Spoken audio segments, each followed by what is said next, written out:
Mr. Carino, kung natatandaan mo, ako po yung nagtanong tungkol dyan eh. Di ba? Because ang premise ko nun, yung Sangguniang Bayan Secretary, siya ang gumagawa ng agenda for the Sanggunian. Di ba tama?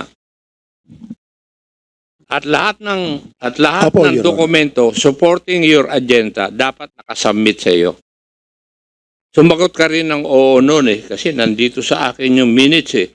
Nandito ngayong mga katanungan ng bawat kasamahan ko noon eh.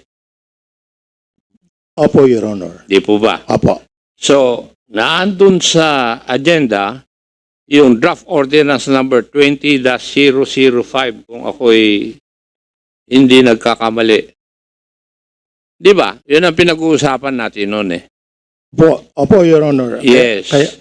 Kaya po sa calendar of business po nun. That is why I also requested na bigyan yung committee ng kopya ng draft ordinance number 20-005 at saka yung certification or letter of the mayor certifying this draft resolution as urgent. Yun ang ni-require ko nung last meeting eh. Opo, Your Honor. Di ba? Opo. At sinabi mo, gusto mo makasiguro, gusto mong ikuhan yung iyong mga dokumento. Kasi Opo, ayaw mong sumagot ng diretsyo noon eh. Di ba? Regarding the letter of urgency submitted by the mayor. Opo, Your Honor. I remember saying, let me check the report Yes. para po sigurado lang po ako sa sagot ko. Now after a diligent effort to find one, wala po akong makita. Kaya nag-certify na lang po ako based on the minutes and the calendar of business during that session po. Pero yung certification na yan, ginawa mo na lang after the hearing. Yes, Your Honor. Yes. Pero noong meeting ng Sanggunian discussing draft ordinance number 20-005, nakalagay po doon na merong certified urgent under the office of the mayor, di ba? Ayon po sa sinabi ng presiding officer. Wala pa siyang sinasabi noong una. Kailan niya sinabi na certified urgent yun? Is it before the hearing sa iyo or after during the hearing or after the hearing? Bago po mag-session, sinabi sa akin na certified urgent yan, and even during the session, approval, deliberation, and approval of that particular ordinance. Kung ako magtatanong doon uli, bakit mo pinayagan na certified urgent? Wala ka namang ikinalendar mo, wala ka naman nababasa na letter of urgency. Sir, to be frank, Your Honor, kung dahil mga boses po natin yan, ako po isang SB Secretary lang ng I cannot assert my right. Where is that document? Ano po? Kasi I respect of what they are saying, Your Honor. As I always do, Your Honor. Thank you, Mr. Chair. I will ask my questions when my time will be up. I yield to the Honorable Johnny Pimentel. May I continue with these questions, Mr. Chair? Mr. Chair, I was number one on the list, Mr. Chair. I think I should be given priority because I have neither hearing to attend. Before we proceed, let me acknowledge the presence of Deputy Majority Leader Janet Ilgarin, 1st District, Iloilo City, Province. Sige po, Kong Johnny. Then Yes. after your interpellation, gusto ko lang balikan yung issue din yun. Ay bibigay ko kay I'll just be brief, Mr. Chair. Please Mr. proceed. Chair, there are several issues on this inquiry. Number 1, illegal land conversion. Number 2, anomaly in bridge project. Number 3, misuse of public funds. Number 4, collection of illegal fees. Number 5, unjustified construction stoppage of NGCP. Now, during the last hearing, many of the questions were directed with regards to the subject matter of illegal land conversion. I would like to focus my questions on the two issues, which is in the bridge project in the misuse of public funds. Now, in 2019, Mr. Chair, a project to construct a bridge in the amount of 27 million pesos was awarded to Ping An Construction and Trading by the former mayor Leonora Wong. Now, however, in 2019, when Mayor Ponsalan took over, this contract allegedly was cancelled. This is the subject matter that I would like to be enlightened. Andito po ba, Mr. Chair, yung representative ng Ping An Construction and Trading? Obsec. Mr. Chair, we invited Ping Ang. It was received, but I think they did not send any representative today. How about Engineer Benigno Bonos? Andito po ba si we Engineer also Bonos? invited President, Mr. Bonus. Ano po ba ang posisyon ninyo, Engineer Bonus? Kasi with regard to the subject matter, ang mga inimbitan na resource person, Engineer Bonus, Mr. Yabot, Mr. Malonzo, Mr. Santos, Ms. De Leon, Mr. Naldi Lobo, Mr. Ruel Maniaco, Ms. Jacqueline Alfaro, and Mr. Alain Lee. Ngayon, bakit po kayo naimbitahan? Ano ba ang partisipasyon ninyo dito sa itong kontrata ng tulay? I'm Engineer Benigno Bonus, the back chairman of LGU San Simon. Ang participation po namin dito is to shed light on the issue of the bridge. Okay, Actually- tama, correct. Mabuti dito ka. I would like to direct my questions to you. Kailan mo ba nabidding itong first contract? Gagawin natin kasi dalawang contract ito eh. Kinancel yung una, tapos in-award sa Viking. Yung sa first contract, kailan mo ba ito nabidding? Actually, the first posting for on PhilJeps is February 14, 2019, and the bidding date is March 4, 2019. But during the date of March 4, nobody participated. Everybody dropped their bid. So we, through our minutes of the meeting, we consider it as a failure of bidding. Okay, after the failure to bidding, ano hong ginawa ninyo? Actually, after that, we post again for in the PhilJeps on July 11, 2019, and the bidding date is August 27, 2019. So, the contractor participated in the bidding. They dropped their bid form. So, upon evaluation, we have the winner with the winning bidder, which is Viking Construction and Trading. Hindi, sandali. Ang nakalagay dito, Ping An Construction and Trading.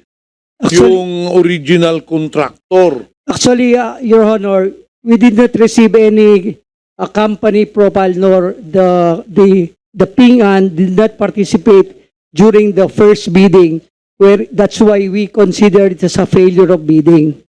So nobody participated.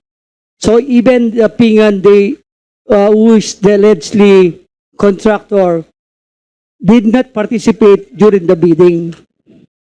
So, ibig nyo sabihin, wala talagang kontrata ang Ping An Construction from the very beginning. Actually, we no contract because in our process in a bidding, we recommend from the head of the procuring entity, the winning bidder. So we did not recommend Ping An Construction as the winning bidder since it's a failure of bidding. Nag-participate yung Ping An Construction during the first bidding. He did not participate in the first bidding. We did not receive any in the company second profile. bidding, nag-participate ba Mr. Chair ang Ping An? He did not participate in the first bidding. Why is there an allegation here that there was a contract with Ping An Construction in San Simon? Actually, before the expiration of the term of the late Mayor Wong, she signed a contract with the Ping An Construction. So, in our part, as a back chairman, we did not recommend from the Hope as the winning bidder because as per our minutes of the meeting, there is a failure of bidding. Sandali, medyo magulo yun. How can she sign a contract, sabi ninyo, Mr. Chair, hindi naman nag-participate sa bidding? Bakit ngayon pipirma ng contract si former the late Mayor Leonora Wong when sabi ninyo hindi naman nakaparticipate? So there is a discrepancy in these statements. No, Ano ba talagang totoo? hindi po namin nakita yung contract ni Mayor Wong, no? But the contractor, as per the invitation, there is a signed contract to be cancelled in the first bidding. That's why I am attesting that there is no bidding during the date of March 4, 2019. Mr. Bonus, can you submit to this committee the pertinent documents with regard to the bidding of this bridge? Yes, Your Honor, I can Para submit. makita po natin kung ano ba talaga ang totoo, because allegedly there was a contract signed but sinasabi ninyo wala naman. So we have to verify first, at saka pwede rin pa aside from the minutes of the bidding, can you also please submit the contract between San Simon and itong Viking Construction? And may I request also the COMSEC to invite during the next hearing, or maybe we could issue a subpoena to Ping An Construction, since probably this complaint came from Ping An Construction, siya makaka-enlighten sa atin, because accordingly to Mr. Bonus, wala naman hindi naman sila nag-participate pero merong complaint dito. So dapat siya pumunta rito, Mr.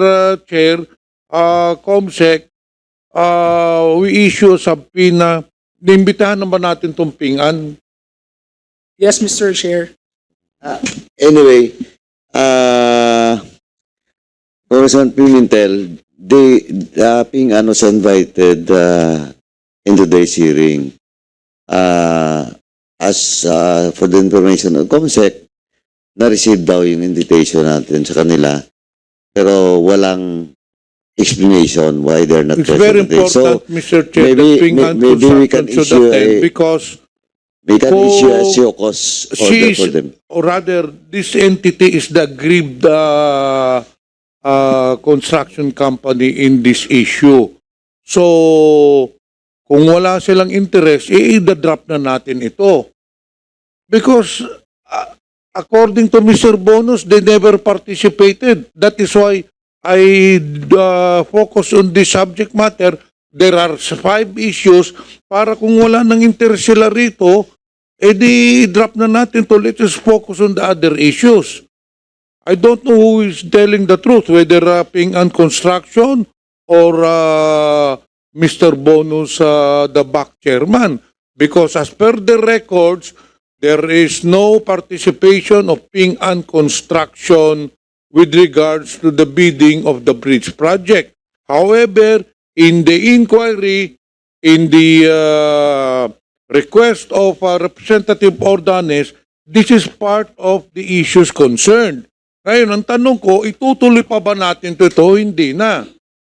Kasi wala naman dito yung interested party.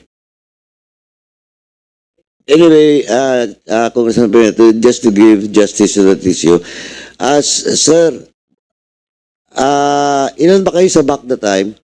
Actually, we are 5 members of the Pakisabit na lang BAC. po yung ano, yung list na names nung mga members ng BAC para may patawag na rin po natin para on the next hearing tapusin na natin to.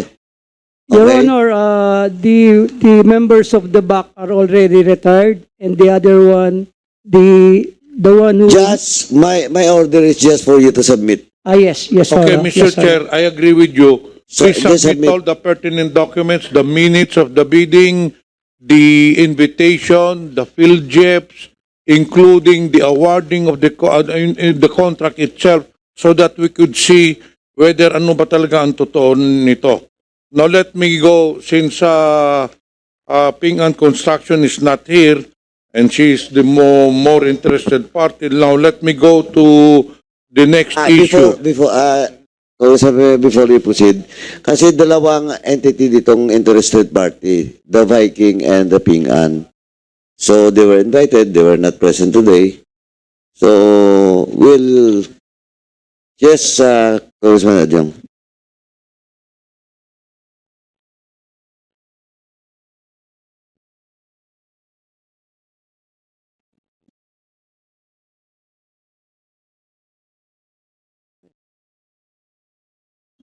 Mr. Chair, may I make a manifestation? Anyway, before you proceed, Congressman Adyong, sira pa yung microphone mo. Yes, Madam Jimmy, please I proceed. would just like to give my opinion that this committee on public accountability is I think the mandate is to inquire into the acts of specific government officials. I would like to make a manifestation that we should not be harassing the private sector involved. In the last inquiry regarding the town of Mexico, the investor, the Chinese businessman who was called here and who was given a all contempt, contempt judgments and things like that. Well, his investor ran away already. In other words, his investor doesn't want to continue investing in Mexico or even in the Philippines.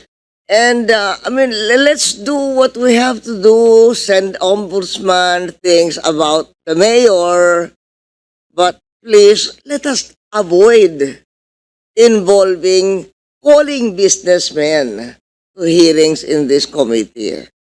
Thank you for the manifestation of the Honorable former President Arroyo. But anyway, ma'am, matter of Mexico, we are now preparing for the committee report, and I hope you can have it and read it. Kasi with regards to Ping An and Viking, we have to invite them, ma'am, because they have to explain the circumstances with regards to Ping An is claiming that may bidding, may award. Ito naman yung Viking, ito talagang binigyan ng award. So, you have just to get the bottom of it so that balik natin dun kay Mayor. If indeed, the process being made by the municipality of San Simon with regards to that issue is proper or improper, ma'am. Mr. Chair, may I Yes, again? please proceed. We're talking here about a contract signed by Mayor Wong, isn't it? She's dead. So what is the purpose of this particular issue? I find merit in the recommendation of Congressman Pintel that if Ping, who was the complainant, I understand, did not come and is not interested, who is the prospective accused anyway that we will send the documents of the ombudsman for? A mayor who has died already. So, this is not a corporation. The issues are not corporate and civil. The issues are that will be sent to the ombudsman are criminal because it's supposed to be corruption. And the issue dies with the prospective accused. The mayor is dead. So if Congressman Pimentel will make a motion to drop this particular issue, I would second the motion on the ground that the mayor is who signed the call is dead. Yeah, but Mr. Chair, the issue here is that allegedly the first contract, which I believe is non-existent according to Mr. Bonus, there was another contract. So we are just trying to establish whether the mayor violated some provisions in Republic Act 9184. Yun lang po. It's not, we are not running after, Mr. Chair, the late mayor, but rather on Mayor Punsalan. If indeed there was a first contract and it was cancelled, and there was another contract that was awarded to Viking, then there is a possible corruption that's made or an anomaly. That is what we're trying to establish here. Now, in this case, Mr. Chair, at the moment, as I've said, the interested party is not present. However, I have already requested for the documents to be submitted so we could study further the matter. So during the next hearing, if we have already submitted, pag-aaralan po natin. Now let me go to the last issue that I would like to focus on. Just to clarify your position, Honorable Mr. Pimentel. Chair. So, sandali. Po. So we don't need to invite all those invited resource persons. We have to. Also, Comsec. Kasi ang ito, as per the inquiry, tignan nyo, anomaly in breach where the original contract was not cancelled, leading to a new contractor being awarded the project. Yeah. It's not That's been why I'm settled. Chairman, Congressman Pimentel, I'm just asking you because the manifestation being made by the Honorable GMA is related to your statement kanina po. So now, it's Mr. very Chair, clear can that we we have to decide on invite. that during the next hearing? Yeah, we will Pag decide, hindi but, pa sila nag-attend, i-drop na but we have natin. to invite them Hmm. on the next hearing. Ma'am, pag hindi pa sila nag-attend, let's drop the So, case. Comsec So wala is naman silang directed to interest na invite, eh. once again, the Ping Ang Construction and the other members of the back. And Comsec is directed to get all the names and addresses of those back members, 4 back members. Last question, Mr. Chair. Chair. Yes. Please proceed. Mr. Chair, quick interjection in relation to the question of Pimentel. I just need to also request for a clarification. I'm confused with the statement. Are you Just a okay? just Yes. quick interjection. Are Earlier, you okay? Yes, of course. Please proceed. Yeah. Just a Earlier, few Mr. minutes. yeah, just one question, Mr. Chair. Earlier, what I heard from Engineer Bonus is that there was a request for cancellation of a contract. No, there was... Kaya nga ito nga ang dapat ma-enlighten tayo dito. As per the House resolution, there is an allegation that there was a contract that was signed by the late Mayor Wong, and it was cancelled allegedly by Mayor Punsalan. Pero ngayon, as per testimony ni Mr. Bonus, wala naman na kontrang pinirmahan si Mayor. Yun nga ang problema ni Mayor Wong. So, which is really the truth. That is why we need the documents para makita natin the entirety of this issue so we could decide whether we will proceed or not with this issue.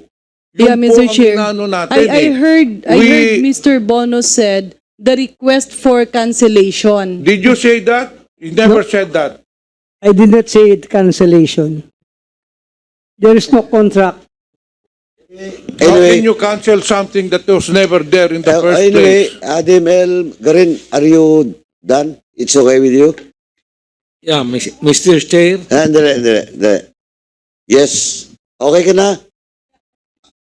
Okay na. Yes, sir.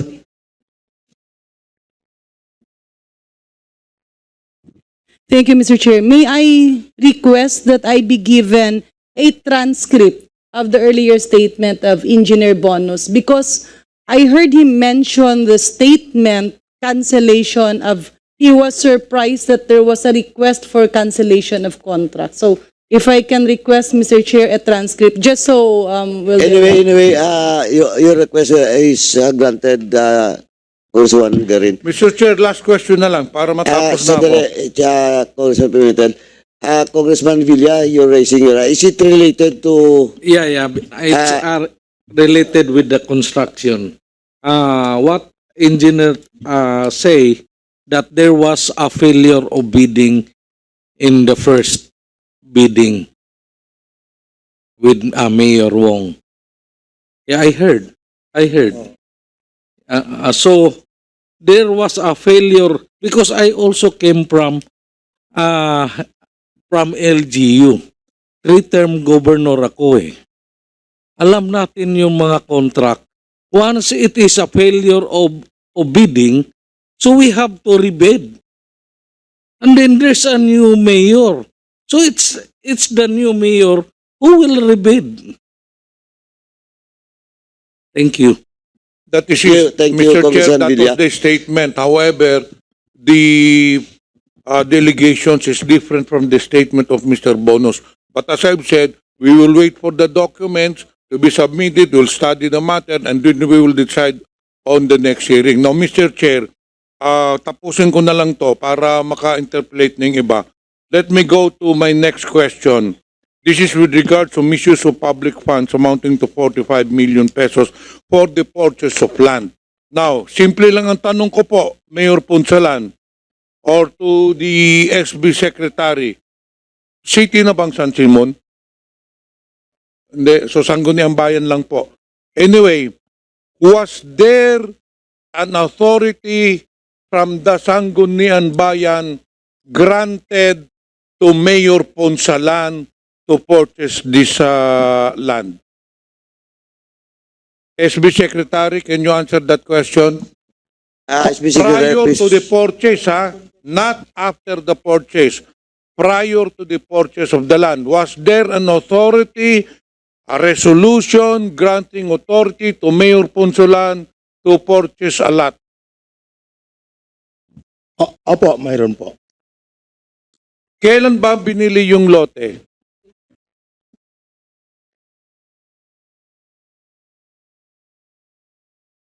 SB Secretary. Oh, Mayor Ponsalan, do you want to answer? Yes, Mr. Chairman. The purchase of land was made during February 14. Kailan po lumabas February yung... 14. kailan, Mr. Chair, lumabas yung authority? Bigay mo kasi. The authority of the Sangguniang Bayan was issued on February 4, 2020, Your Honor.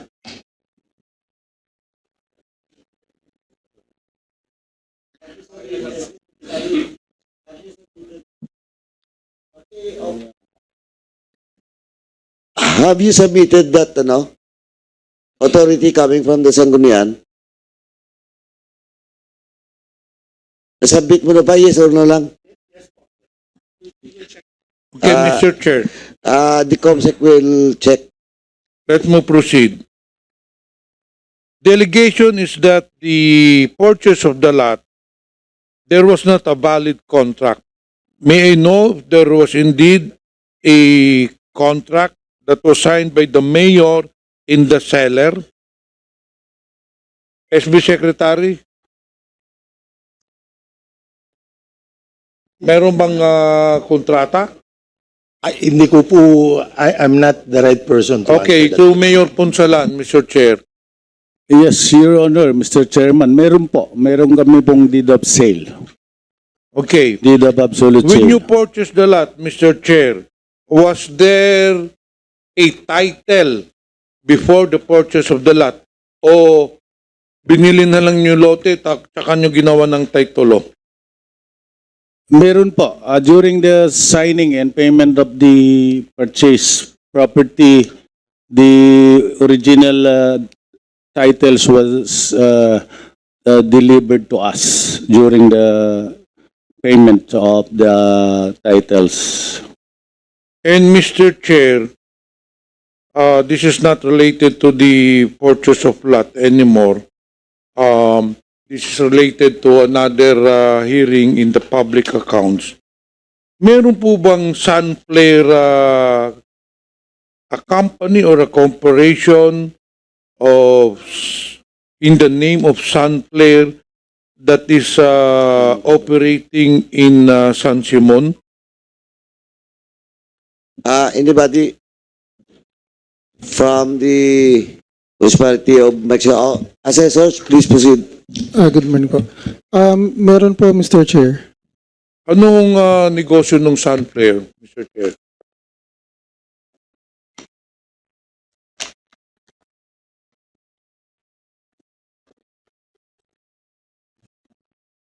I think all refinery po siya. Sorry, ano lang po. Lapit-lapit mo lang po yung ano mo sa microphone.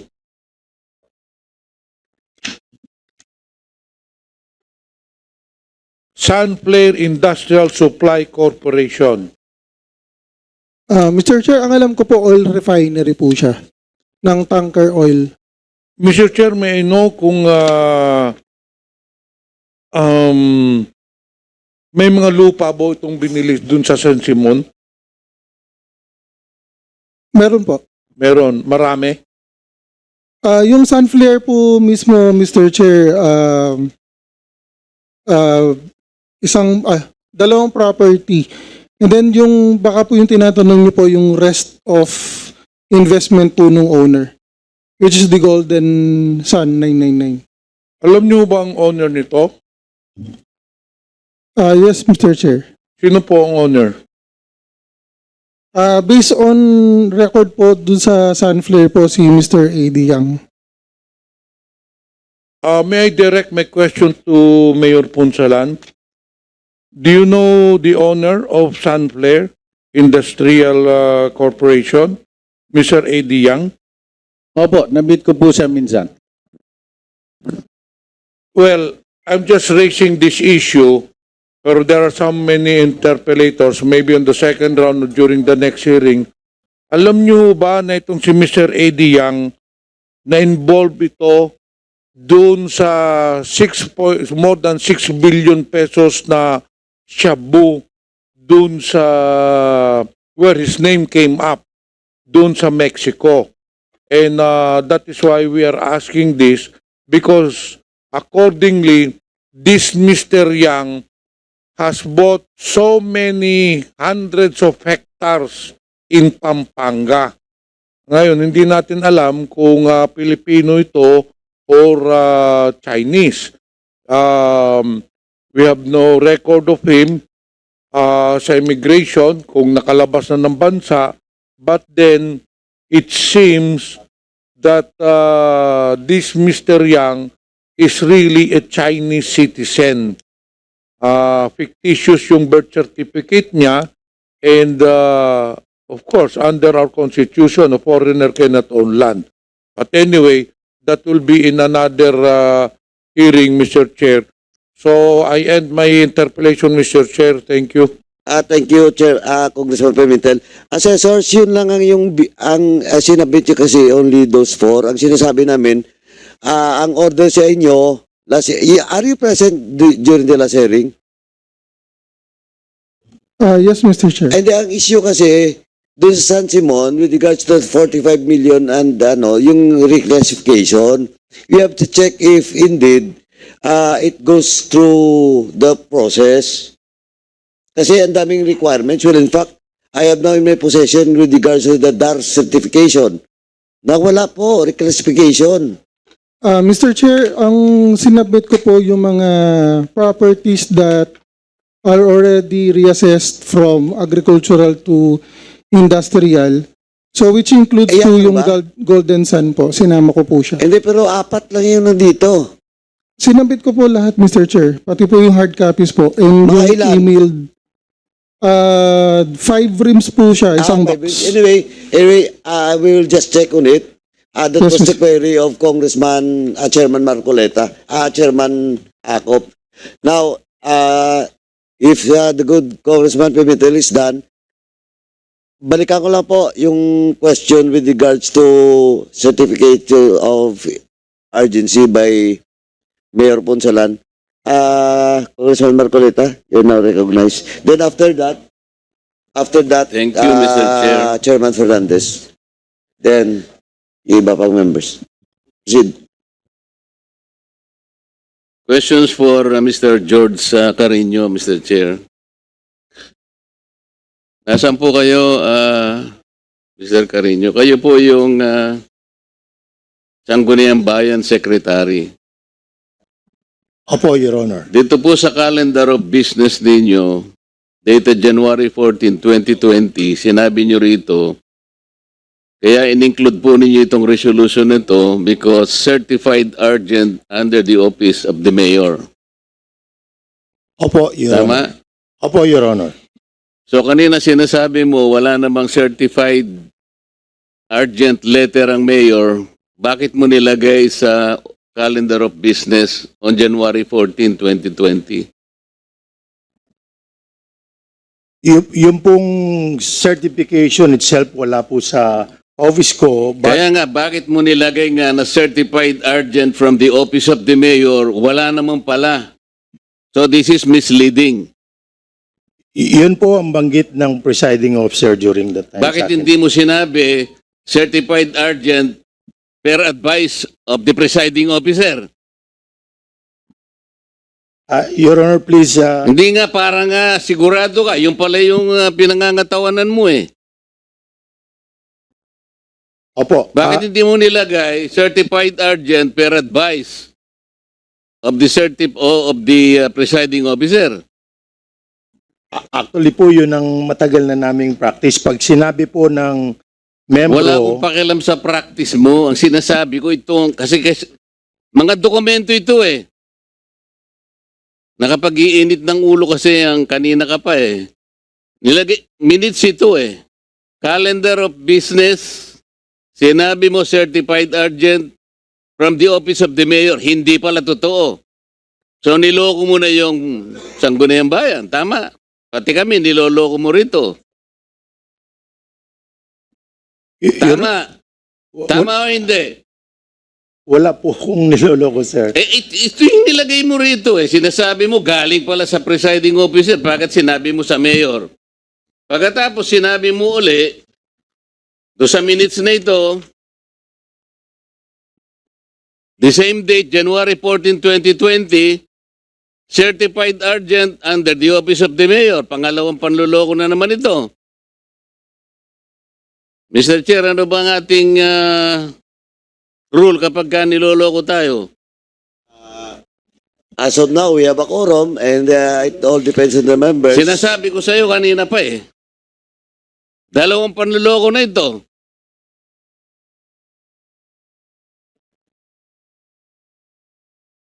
Sagot. Anong gusto mo sabihin? Ayon po dito sa certification,